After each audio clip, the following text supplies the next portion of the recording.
What is going on, everybody? How is everybody doing today? Welcome back here today to Just Ballin', and today I got some college basketball NBA draft content for you guys, and it is a 2025 mock draft.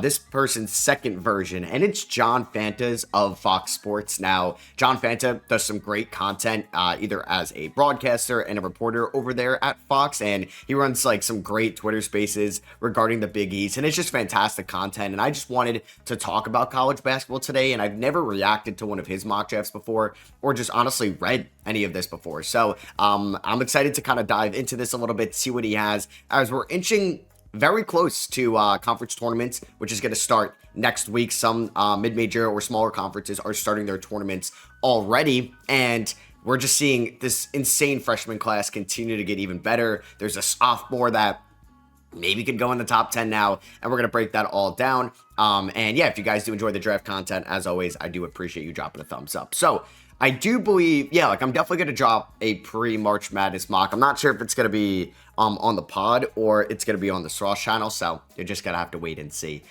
So basically, it is his second mock draft this year, and I don't believe he did like a lottery simulation. It's just kind of how the record is right now. So to no surprise, we have Cooper Flagg going to the Washington Wizards with the #1 overall pick. Now, there is no surprise here. Cooper Flagg, I think, is automatically going to be the #1 pick no matter what, unless, like, I don't even think even if he had an injury or if he struggled in conference tournament and had a poor March Madness, he's still going #1 overall. Can you look at no, okay, so yeah, his conference play stats are just kind of insane, honestly, since he started conference play. There was a random Louisville game there that we can't see, but over his last 18 games, Duke is 17-1. He's shooting 54 from the field, 46 from three, and he's shooting 86% from the free throw line. Now, I am looking at, I don't know why it's not giving me his averages, it's giving me his totals, which is kind of annoying. Either way, though, he has been just incredible. He's averaging 21 points, 4.5 assists, and 7 rebounds. Yeah, like the way Cooper Flagg is able to be a help defender, an overall defender, point of attack, post defender. 6'9", might be 6'8", we'll see. I think Duke is giving him like a little bit of an inch there. I do think he could be, I kind of like the Scottie Pippen comp in a way. I think he reminds me a little bit of Jason Tatum at Duke. I'm not sure if he could be a #1 on a title team one day, but man, could he be a damn good #2? And I was thinking about it, like, the lottery can change so much right now, but I need Cooper Flagg to go to the Eastern Conference. The East is so weak compared to the West. Like, look at the West. Like, there's going to be a team, probably Phoenix. I mean, they're not good this year, but Dallas or Sacramento or Minnesota or Golden State right now, those are the playing teams. One of those teams is not making two of those teams not making the playoffs. Those are good teams. I'm going to have to watch Miami. I'm going to have to watch either Orlando, Atlanta, Chicago in an 8-game playoff series. I don't want to watch those teams in the playoffs. I need Cooper Flagg to go to the East to make it a little bit more competitive. Now, I expect Toronto to be good again next year, Philly to be good again next year, with or without Cooper Flagg. Like, I'm okay. Well, he can't really, it's impossible for him to go to Atlanta. I mean, Orlando, I don't know if I'd really, I mean, I guess it'd be cool for them, but I need Washington or Charlotte just to be more competitive next year. I think Brooklyn could be competitive with him. Chicago, obviously, could be competitive with him. But yeah, I can't see, like, if Cooper Flagg goes to, like, the Blazers, the Spurs, the Pelicans, the Jazz, good for those teams, but we need more talent in the East. And I'm not even sure, like, if Kevin Durant gets traded to the Rockets, doesn't really help the East. If he gets traded to Miami, different story over there. So yeah, Cooper Flagg #1 to the Wizards, no surprise. I think he would fit so well with Alex Sarr. It's kind of what we're seeing with him and Kaman over at Duke this year. And that defensive front court long term and Bilal at the 3 is so exciting for the Wizards. And the Wizards haven't had, I think, as big of a start, obviously, since John Wall back in the 2010 draft. And we can now bring, like, DC it's a big market if they were competitive. And I just want, like, the Commanders are good again.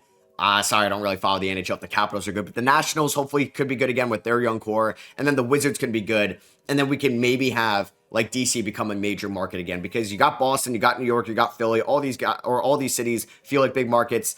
Philly, for the most part, has good teams. Obviously, Philly not this year, or the Sixers not this year. But man, we need to get DC back on the map, and Cooper Flagg can do that. So at #2, the Utah Jazz get Dylan Harper. That's what I would do as well. This team could use a guard, even with Isaiah Collier's impressive play this year. And Keontae George in the backcourt. I still think you go Dylan Harper over Ace Bailey just at a pure talent level.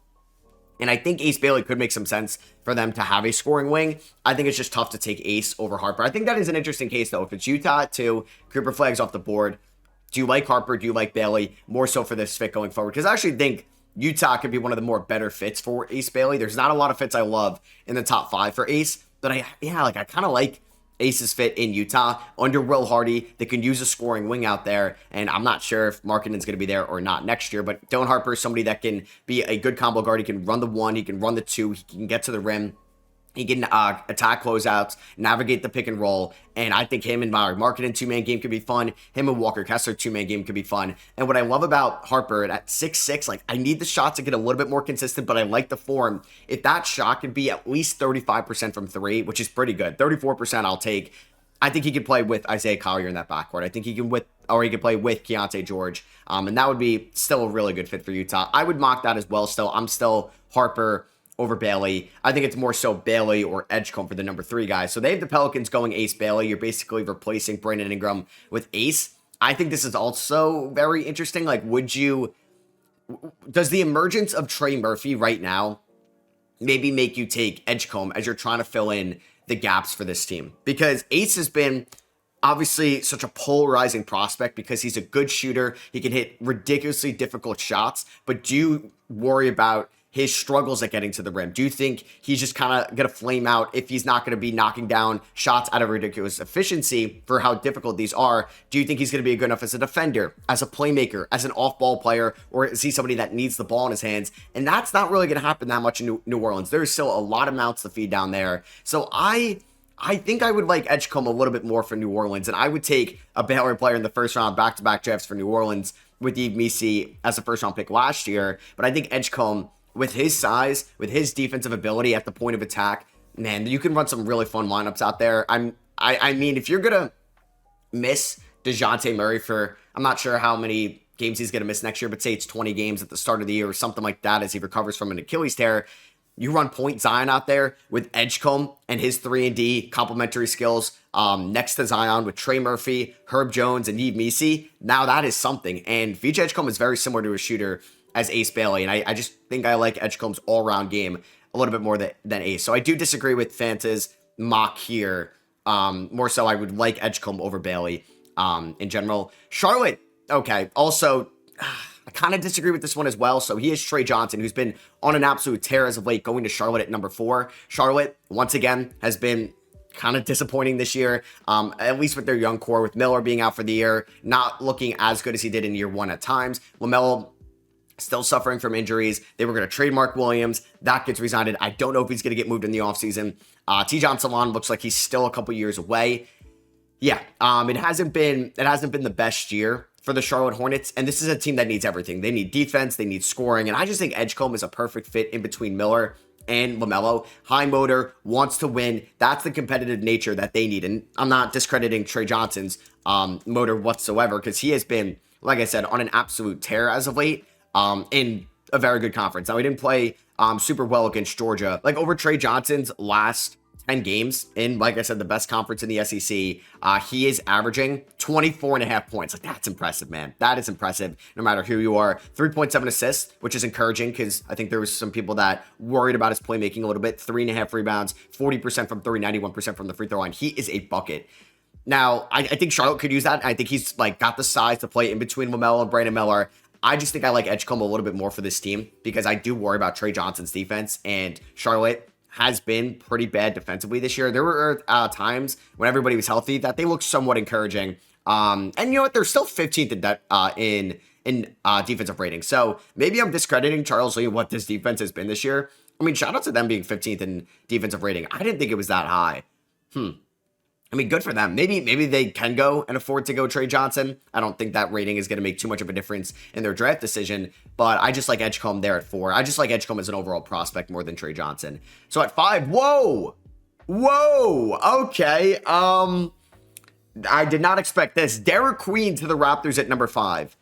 He quotes, "I think Derek Queen is the biggest riser of this year's draft class," one scout told me. Another quote, "He has an understanding of the game that is well beyond his years, and that's what leads me to believe he's top 10 worthy," an NBA front office executive said. "The Raptors could use a big man, and while there's a debate with Duke's come on my watch as well, I could see Queen being the pick." Okay.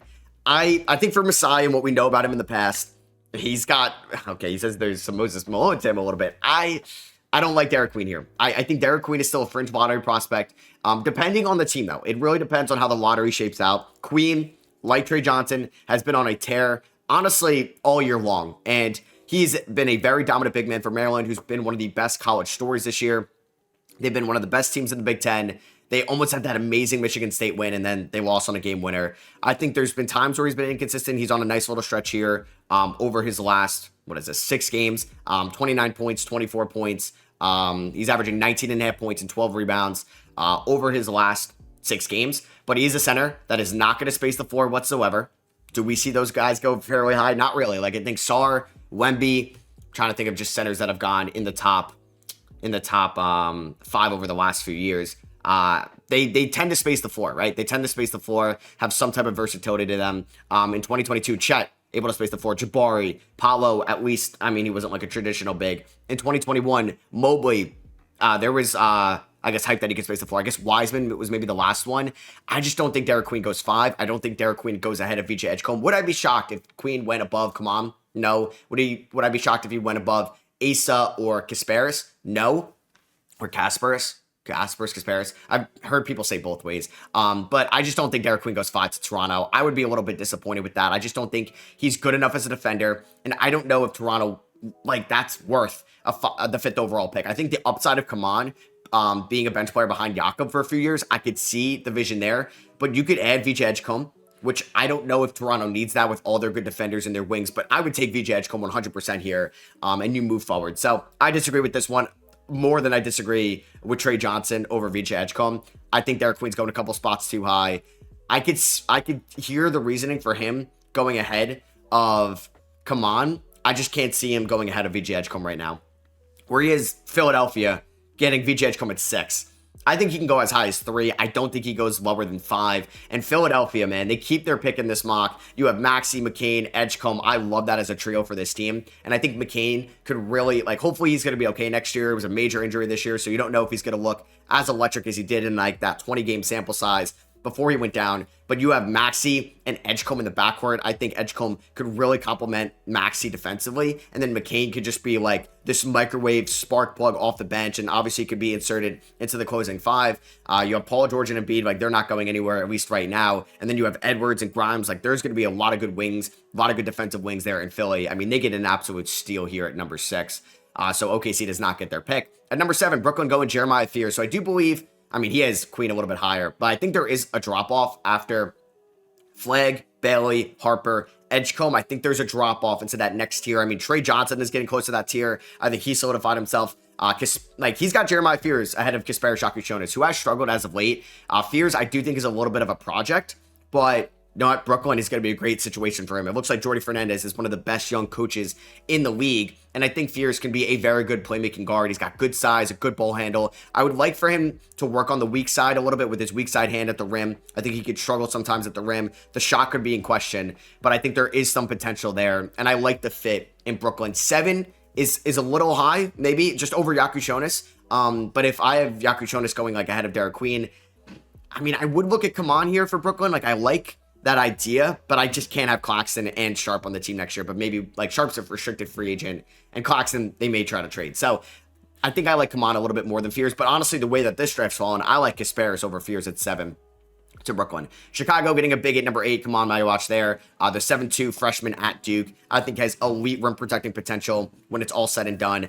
He is going to be a little bit of a project, but that's why I think Chicago could be a great destination for him. And if they bring back Josh Giddey, who's been playing great as of late, I mean, that is a great point guard with great court vision to help develop Kaman. And I think there could be some fun front court lineups with him and Matas Buzelis out there as well. You do lack a little bit of shooting, but I think they can complement each other very well defensively. And Kaman is going to take, I think, a little bit of time to develop, but there is immense upside. And I just don't see him going ahead of Derek or going behind Derek Queen. I could see him going, maybe Asa Newell, I don't know, or Asa, sorry, if he goes ahead of him. But Chicago getting Kaman at 8, I think is great value. San Antonio getting Kasparis Shakuchonis at number 9. I mean, they just added De'Aaron Fox, and I think, like, I mean, Chris Paul might be back, we'll see. But either way, Kasparis would be behind De'Aaron Fox for a while, but I think it gives you some good insurance as your backup guard spot, as you don't really have that long-term answer. Yes, Stephon Castle can be a hybrid as like a starting wing or 2, and then he could be the backup 1. I think the value there. I think that's just a value pick. I love them getting either Con Knipple or Wayne McNeely. And it's looking like if Atlanta doesn't make the playoffs, they're going to have 2 lottery picks with their pick. So if you get Kasparis and then you end up with one of those shooters, I'm okay with it. I just think getting Kasparis at 9 is good enough value for San Antonio to say, why not? We're taking best player available instead of a fit. Portland getting Liam McNeely at 10. I think they're a team that also could just deserve Cooper Flag. They've been so much fun to watch. And I think they could look to add a shooter if there's ever going to be like a departure of Anthony Simons in the next few years. I think there's going to be a lack of three-point shooting. And I think McNeely, what he could be consistently is a 3-and-D piece next to Tumani Kamara, one of the best storylines this year, or Denny Avdia, who's been playing like Luka Doncic light over the last few weeks. And I think you just draft another UConn guy, McNeely and Klingon coming through the same college system. I think that's really good value for Portland at number 10 and doesn't take away any minutes of Scoot Henderson going forward, which I don't want them to really draft another primary ball handler at 10. So, okay, he rattles off a ton of picks here compared to just giving a breakdown for the top 10. So, we can look at this here. We got Asa Newell going to the Spurs at 11.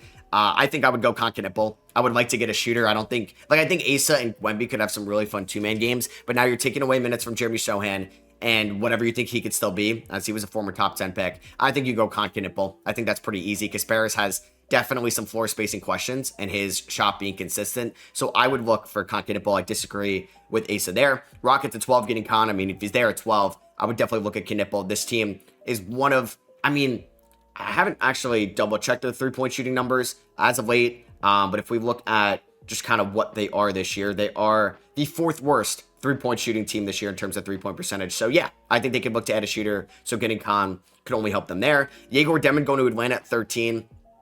I like Yegor in the lottery. I just don't like the fit to Atlanta because Trae Young is going to be on ball, and I think Yegor definitely works best on ball. I think if he gets stronger, like his positional versatility at 6'9", he could really be a good defender in the NBA, but there are questions with his shot. Now, he can get to the rim. Will he be able to finish at the rim at a high rate at the NBA level? That's a big question mark with him as well. But his shot has been kind of, it's not been the best this year. As you could see, sorry, like I wasn't showing some of the numbers, but here all the way on the right are kind of his last scoring numbers as of late at BYU. Yeah, I do think Yegor it's a high risk, high reward prospect. I like I said, I like him in the lottery. I'd rather see him go to like Houston at 12. I think makes more sense. Miami at 14, I think makes more sense as well. I just don't really like him to Atlanta. But I don't really think Kobe Buffkin is like a long-term answer. I'm still high on Kobe, but we'll see. Miami getting Noah Essengate at 14. I think they're another team that could use, I don't know if they need a shooter, but I'd like them to take one of the ball handlers. With Fears and Yegor all off the board, I like them potentially looking at Nolan Traore at 14, or also looking at, who's the guy I just had in my mind? Ben Seraph at 14 as well. Will Riley, whoa. Highest I've seen him, 15 to the Thunder. There's a chance Will Riley could stay another year at Illinois, or I don't know if he would hit the transfer portal, but I think in a draft that has not a lot of depth shooting wise, I think there is some shooting upside to Will Riley's game. I don't know about 15th, but I think he could be a first round pick. You know what? Honestly, in OKC system, I do like Will Riley there. So Orlando getting Ben Seraph at 16. Not a good shooter on paper, so I would like for them to add some shooting. They do have the Nuggets pick later in the draft, and Alex Caravan would be a great fit if he's available with that selection. I do think Jalen Suggs would be better utilized going back to the 2. I think you know what? I don't mind them drafting Ben Seraph there at 16, and they try to pay big time money to like Ty Jerome or Tyus Jones in free agency. But I don't know. Does that where's Anthony Black's future role on this team there at 16? I like the idea of Rasheer Fleming with his upside.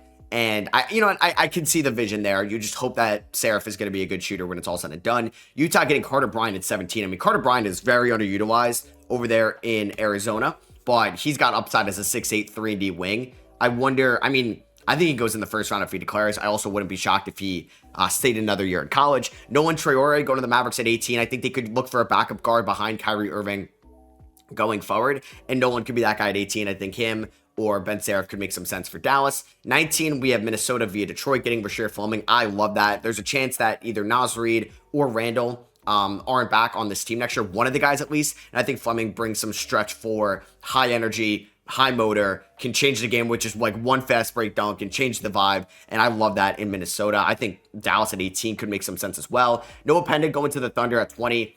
I mean, I feel like they take an international player every year, right? So they can take a developmental project in Penda, and you hope the shot can eventually pan out.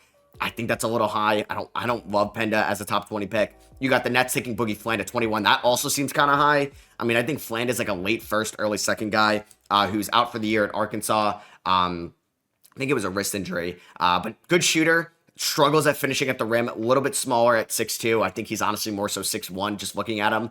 So I think that's, I mean, I don't mind Brooklyn getting him there at 21. Who did they have Brooklyn taking before? Was it Fears? Yeah, so you get Fears and Fland. I don't know about doubling up on those type of guards. Indiana getting Thomas Sorber at 22. It sucks he's out for the year at Georgetown, but I think this team definitely needs to look to take a center. I was hoping like Derek Queen for them, but yeah, Derek Queen ain't lasting to where they're going to be picking. So I think you're looking at Danny Wolf or Thomas Sorber for them, and I like Sorber. Neat Clifford to the Nets at 23. I like that. I mean, Clifford, I wish was just a little bit better of a three-point shooter, but a fantastic rebounder. I love guys that just crash the glass, and that's what Clifford does. Oh, I actually haven't looked at his numbers as of late. All right, he's up to 38% from three this year. Hell yeah. All right. I haven't watched Neat Clifford in like a week and a half, so this is why I like doing this stuff, because now I'm going to go back to Neat Clifford. And I didn't know, yeah, the shot has been killing it as of late. 80% from three in his last game against Utah State. He didn't miss a three against Nevada, 3 of 4 from three against Wyoming. Hell yeah, and he's averaging 10 rebounds this year. Like, I think there's a chance Neat Clifford, okay, if he's going to be a shooter and this draft lacks some shooting, he could be a top 20 pick. Donnie Freeman to the Hawks at 24. I hate this. Freeman's out for the year with an injury. I mean, I just don't think he showed enough this year. I mean, like, he can be. I just kind of worry about the size, and he's like going to be an inconsistent three-point shooter. But if that shot is there, then maybe he can end up being a first-round pick. So maybe him only playing 14 games could help him a little bit, because if teams think he could be a stretch four. But there's a name that hasn't been called yet. Like Colin Murray-Boyles, he has all the way down at 26. I think what his offensive game has been as of late, and the defensive upside, I think he's a lottery pick right now. I think he definitely goes ahead of Donnie Freeman. Danny Wolf to the Wizards at 25. I like that as a backup 5 to Alex Sarr, and can space the floor. They get Cooper Flagg here. We can have the exciting whites there in the front court with, like the Washington-Philly rivalry. I mean, it's really the only thing in, I guess, football and baseball.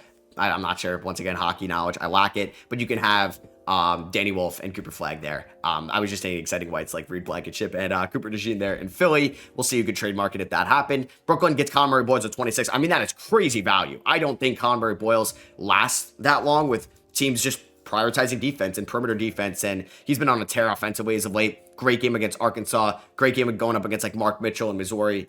Mitchell played in this game, right? Now I want to double check myself. Can I look at the box score of this game here? Yeah, I can. Mark Mitchell, like I remember him playing, right? Yeah. And that was just a big game for, I mean, Murray-Boyles, even though South Carolina's not very good. They're just not this year in the SEC, but Murray-Boyles I think should go a little bit higher. Jalen Lowe, okay. Still a first round pick in his mock out of Pitt. I think was a first round guy going into the year, but he's shooting 37% from the field, 26% from three. I don't know about that, but he is somebody that has to take a ton of shots at Pittsburgh, who've been kind of disappointing this year. Ian Jackson from UNC going there 28 to Boston. I think that's a good fit, but I honestly think Drake Powell goes ahead of Ian Jackson if you're going to take one of the UNC wings. Kenny Catchings at BYU going to the Clippers at 29. I actually like that fit for him to go to like a team that's trying to win now in the Clippers. And JT Toppin going to the Suns at 30. Honestly, I think JT Toppin stays another year of college. He can hit the transfer portal, go to like Auburn next year to replace John Ibram and get $1 million a year. Maybe even more than that. Maybe, what did Coleman Hawkins get? Didn't he get like $2 million a year? So yeah, I think if JT Toppin like hit the transfer portal, went to Bama, he went to Auburn, one of those SEC schools that have an insane NIL pool. Maybe he goes to BYU or something. Yeah, he can get more money than he would get getting drafted. So I think, yeah, there's some guys that I think would go over Jalen Lowe or JT Toppin or Kenny Catchings right now. Maybe not Toppin, but Catchings, Jackson, Lowe. I think Colin Murray-Boyles was a little bit too low in this mock. I think Donnie Freeman a little bit too high. Boogie Fland way too high. Noah Penda a little bit high as well. And then it was kind of shocking to see Derek Queen go number 5 over Edgecombe. But you know what? I like guys being different. He has his reasonings, and I hope you guys did enjoy me reacting to this. If you did, I would appreciate you dropping a thumbs up. Let me know what you guys think of this mock down below. I'll catch y'all on the next one. Peace.